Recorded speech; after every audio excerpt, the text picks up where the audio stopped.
Perkenalkan, nama saya Alvaro Lania Syamari, nomor absen 4. Di sini saya akan menjelaskan mengenai letak astronomis, geografis, dan geologi negara Mesir. Perkenalkan, nama saya Aurelia Fania, nomor absen 10 dari kelas 12 IPS 4 dan saya akan menjelaskan tentang pengertian negara berkembang dan negara maju. Assalamualaikum warahmatullahi wabarakatuh. Nama saya Gina Hafia Sulaiman dari absen 16. Di sini saya akan menjelaskan sistem demokrasi di Mesir. Perkenalkan, nama saya Muhammad Dafatan Wahyu, absen 23. Hari ini saya akan menjelaskan tentang isu-isu yang terjadi pada Mesir. Halo semua, perkenalkan nama saya Renai Della Leona, absen 29 pada hari ini akan menerangkan tentang karakteristik negara Mesir. Assalamualaikum warahmatullahi wabarakatuh. Perkenalkan, nama saya Zahra Aulia, absen 35 dari 12 IPS 4.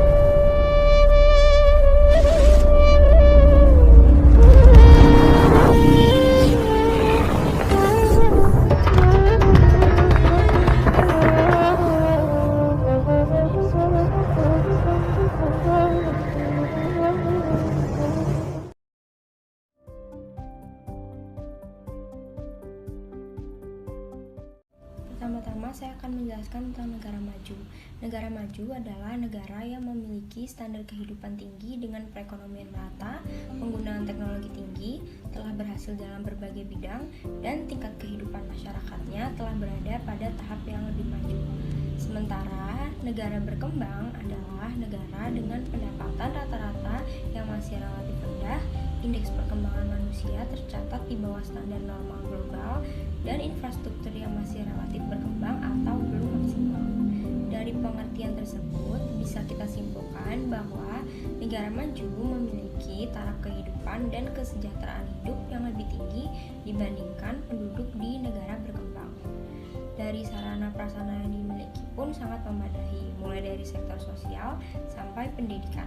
Selanjutnya, saya akan membahas tentang ciri-ciri negara berkembang. Yang pertama, ada pendapatan rendah. Yang kedua, standar kehidupan yang masih rendah. Yang ketiga, rendahnya produktivitas masyarakat. Yang keempat, angka pertumbuhan penduduk yang tinggi. Dan yang terakhir, angka ketergantungan pada pihak asing dan pengangguran tinggi. Selanjutnya, ciri-ciri negara maju. Yang pertama, yaitu ada pendapatan per kapita penduduk yang tinggi. Yang kedua, tingkat pendidikan yang tinggi dan kesehatan fisik yang baik. Yang ketiga, penduduknya lebih banyak bekerja pada sektor industri dan jasa daripada pertanian. Yang keempat, rata-rata usia hidupnya lebih baik dan persentase buta hurufnya rendah. Yang kelima, yang terakhir, ekspor tidak tergantung pada produk primer.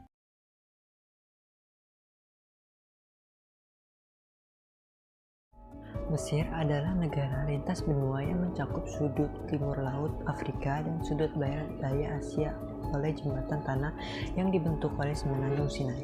Mesir memiliki salah satu sejarah terpanjang di negara manapun. Monumen ikonik seperti Giza Necropolis dan Sphinx serta reruntuhan Memphis, Thebes, Karnak, dan Lembas para raja mencerminkan warisan ini dan tetap menjadi fokus signifikan dari minat ilmiah dan populer. Selanjutnya, saya akan menjelaskan mengenai letak astronomis, geografis, dan geologi negara Mesir. Yang pertama yaitu letak astronomis.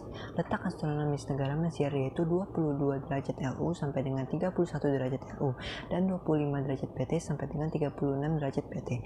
Kedua, ada letak geografis Mesir, mempunyai wilayah yang cukup besar yaitu 997.739 km persegi, berada di antara dua benua yaitu Asia sebagian kecil wilayahnya dan wilayah Mesir didominasi di Afrika. Kondisi tersebut sedikit banyak mempengaruhi persebaran penduduk di mana sebagian besar hidup di lokasi yang subur dan perkotaan.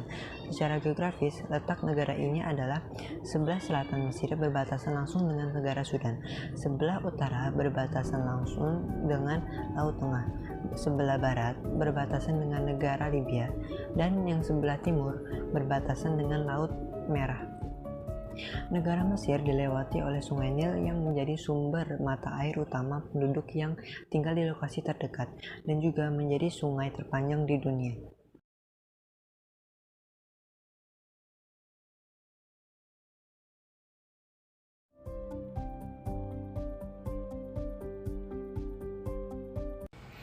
Karakteristik negara Mesir. Negara yang memiliki ibu kota di Kairo ini memiliki wilayah mencapai 1.1.400 km persegi. Wilayah kekuasaannya mencakup semenanjung Sinai yang dianggap menjadi bagian dari Asia Barat Daya. Wilayah terbesarnya adalah Afrika Utara.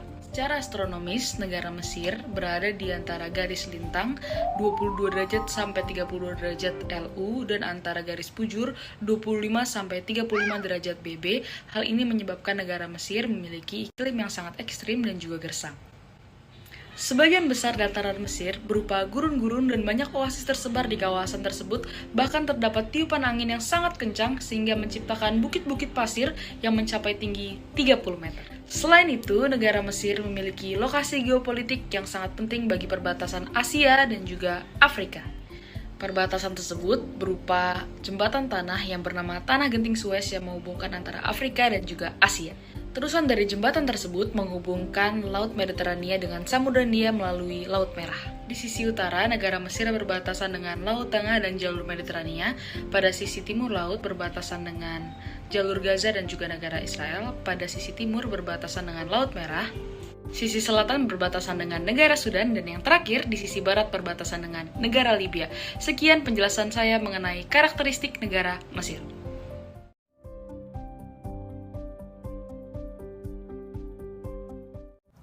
Sistem demokrasi di Mesir. Para pegiat demokrasi dan hak asasi manusia seantero dunia dikejutkan dengan fakta pengkhianatan demokrasi yang sedang bergelora di negeri piramid itu. Runtuhnya rezim otoriter Husni Mubarak yang telah berkuasa selama 30 tahun setidaknya memberi harapan besar terhadap perjalanan demokrasi di Mesir. Cita demokrasi dengan kredo suara rakyat adalah suara Tuhan yang selalu memberi ruang kebebasan kepada rakyat untuk menyuarakan aspirasinya kini menjadi suram karena pihak militer kembali mengambil alih kekuasaan. Kondisi Mesir pada tahun 2011 sangat mengalami masa transisi, yaitu di mana ketika elemen rakyat menuntut sebuah perubahan pemerintahan dari otoriter menjadi demokrasi.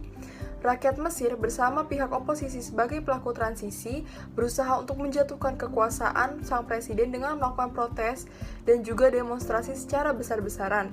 Demo terus berlanjut hingga pemerintah militer mengadakan pemilu pada awal 2012. Hukum pemilihan presiden diatur dalam deklarasi SCAF yang dikeluarkan Konstitusi Hukum nomor 174 tahun 2005 tentang pemilihan presiden. Perubahan terakhir yang telah disetujui adalah yang diterbitkan oleh SCAF pada tanggal 23 April 2012, yaitu UU nomor 73 tahun 1956 yang berisi tentang memberlakukan larangan 10 tahun pada partisipasi politik oleh setiap orang yang memegang posisi tinggi di bawah rezim Husni Mubarak. Sistem pemilihan presiden hingga saat ini dipilih melalui pemilihan umum langsung secara serentak di negara Mesir, yaitu menggunakan sistem 2 putaran untuk pemilihan presiden. Seorang calon harus memperoleh mayoritas mutlak yaitu 50% tambah suatu suara sah agar dapat terpilih menjadi presiden. Namun, jika tidak memenuhi syarat tersebut, maka diadakan putaran kedua. Dan akhir putaran kedua, kandidat yang telah memperoleh suara tertinggi, maka akan dinyatakan sebagai presiden terpilih.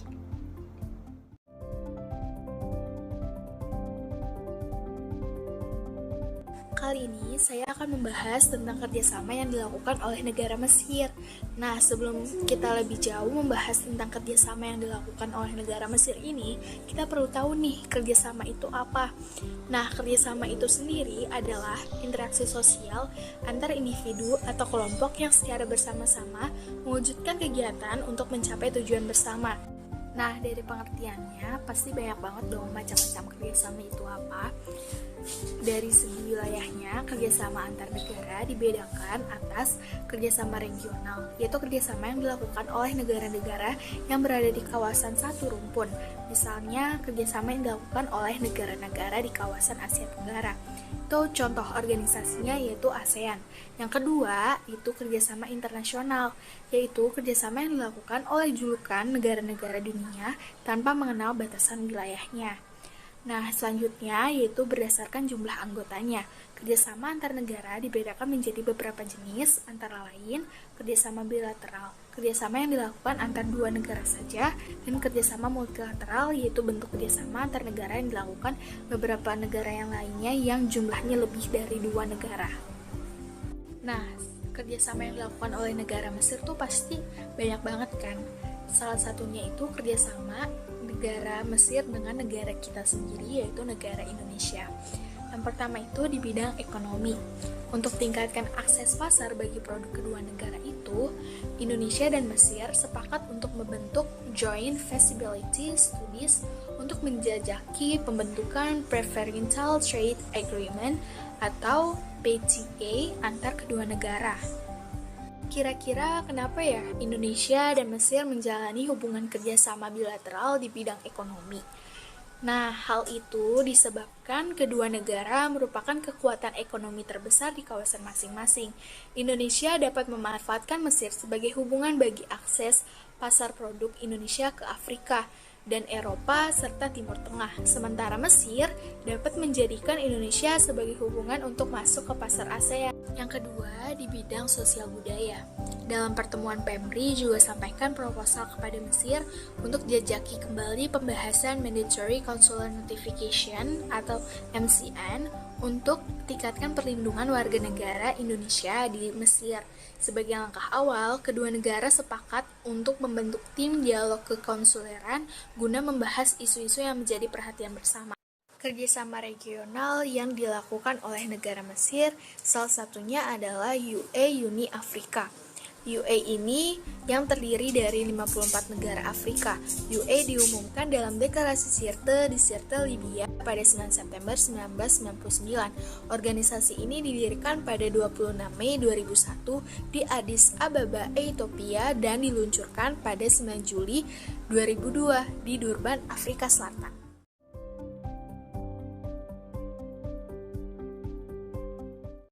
Isu-isu yang saya jelaskan yang pertama terjadi pada awal tahun 2011.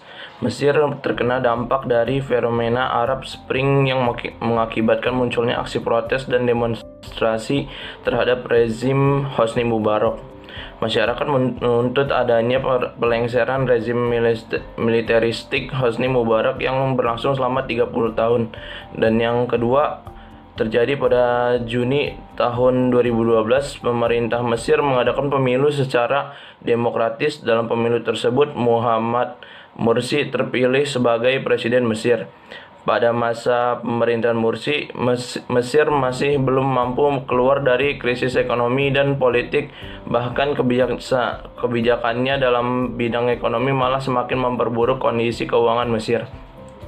Dan pada 22 November 2012, Mursi mengeluarkan sebuah dekret yang menuai banyak kritik dari berbagai pihak. Dekret tersebut berisi penghapusan kekuasaan kehakiman dan pemecatan kejaksaan agung. Dekret tersebut mengindikasikan bahwa Mursi ingin membangun sebuah rezim otoriter yang kebal hukum. Sekian dari saya mengenai isu-isu yang terjadi pada negara Mesir. Kurang lebihnya mohon maaf. Sekian dan terima kasih.